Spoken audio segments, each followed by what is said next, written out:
G'day friends and fans, welcome to Dave Talk Stuff Ukraine War Update for the 22nd of January 2025. I'm your host, the author David Applegate.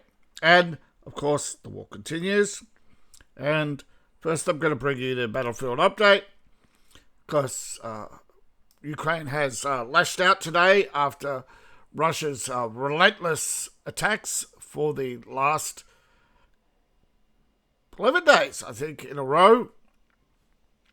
Maybe longer. I think there was a brief break today, but after Ukraine's attack on Kursk, which was actually an oil facility, of course, shout out to the British Special Boat Service who carried out the attack, allegedly. Although apparently they are trading trading a Ukrainian commando force. So, yeah. But we never know, because if you actually read about the commando raids of World War II, most of those lads died. And they never tell you about for every successful mission, all those that failed. War is the greatest source of propaganda. So I try to cut through it to bring you the truth. Now, the truth is the Russians retaliated, but yeah, so technically today they did carry out, but power transformer, drone attacks, and missile attacks are now daily. But yeah, drone attacks were successful on Kiev, meaning Zelensky, Captain Sky Shield couldn't protect a warm cup of piss. So, I knew, right? Be negative, get you the YouTube algorithm not recommending your videos because you're not bright and sunny. Alright. I suppose people don't like my brand of humour. Oh my, what will I do? Alright, moving on. So we got a rearranging of the deck chairs. Russia hasn't taken Vilcha or Volodek, but they have taken other areas, expanding the buffer zone. Nothing to report in Kupiansk or the Movka region or Lyman, right? But we do have a series of attacks on the Zelensky line. Number 2, number 1 is dead. Zelensky did number 2. Alright, so yeah, there's a lot of activity, but no advancement. There's a lot of activity in the 3rd Zelensky line, no advancement. In fact, most of today, other than heavy artillery I suppose, really, this is one of those rare days, although where most of the advancement is very narrow, and in areas where you just won't notice because they're just big open fields with not many settlements.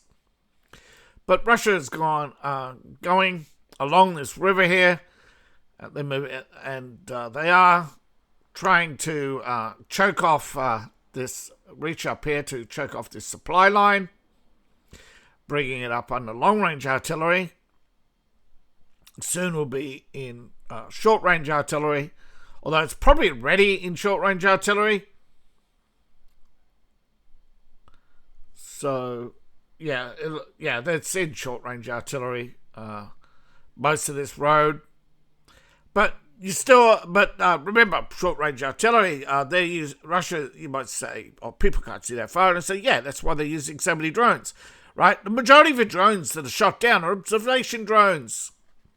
Some of them do run out of batteries, and they get counted as shot down.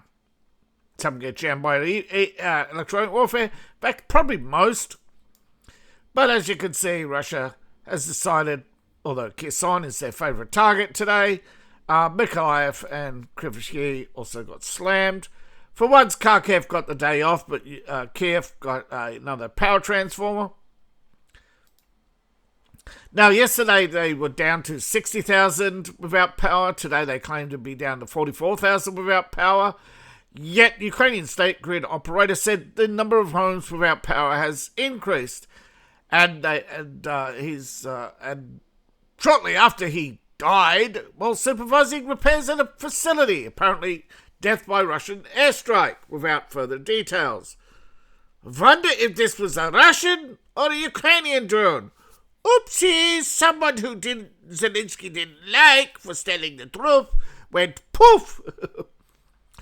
The number of people going poof by friendly fire in Ukraine. Remember, officers get killed all the time by friendly fire.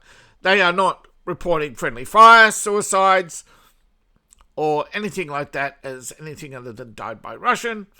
Although there's claims that the Ukraine is denying benefits to those who do kill themselves, to soldiers who were killed allegedly by suicide. I say allegedly because nobody's actually sure. It's just a talking point created by various rights groups in Ukraine. So, and I'm not saying every rights group is a con. Often they start in places of doing good. It's when they start becoming a money-making laundry service for the people at the top, where they're constantly searching for new victims to protect. Now, apparently they're chasing Russian ships out of shipping lanes, claiming they're spy ships. Meanwhile, every ship is protected. Meanwhile, Russia's got satellites whizzing overhead going, look at that dummy down there, pissing over the side of the railing, thinking, nobody can see him. Alright, so Germany's had protests. Now, apparently, not many people turned out because of the weather. That's across Europe. But today, a German-Ukrainian one was accused of spying for Russia about drone production for Ukraine. But I thought you were producing the drones in Poland or Ukraine. You know, every day it's a different story. But the fact is, almost nothing's made in Ukraine. That's all for show, right? They go to Ukraine, they get stamped made in Ukraine on it, and probably final assembly, and then off to the front to blow up. Now, Trump is trying to achieve peace, and Europe is trying to achieve war. But as long as it's not a war between Europe and Russia. Now, I've seen many people say, oh, Russia's afraid of us. It's, you know, you're provoking Russia, right? And you don't want the results of a war, right? You won't go fight it in Ukraine. So, I think people should be banned from social media for trying to provoke war, right? But then again, you know, free speech advocates always free speech for me, but not for thee. You know, shut up, Russian bot. You know, but they don't want to pay. You know, you can't call me a Russian bot if you don't watch all my videos or even watch anything past the first second. You know, these people make up their mind without getting to know you or find out what's going on. They just make a lot of assumptions. And that's why the world's in a shitty place right now. Because so many people out there go, oh, but I know. It's in my gut feeling. Really, lady. And why are there so many single mothers? Yeah. Why are there so many people who take the wrong turn in life and end up a victim? You know, your gut feeling ain't worth the clippings of my toenail. So, you know, but we have Witkoff making a statement believing he's made progress down to one issue. And what issue is that? Oh, can we guess? Can we guess, please? I know it's making an assumption, but I'm going to say it's ta-da! Zeristopol Froto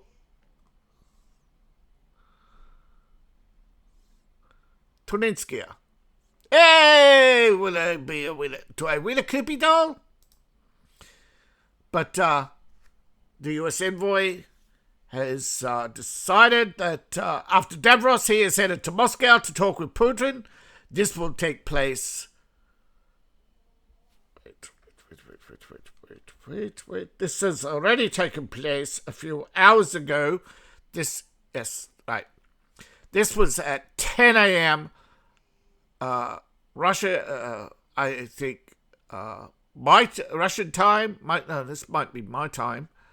So, Wednesday. This was published yesterday at the same time, right? And so here's the leaving Davros from the Russia desk, which was only one for some strange reason. Of course, Ukraine didn't show up. Most of Europe didn't show up. So what's the point?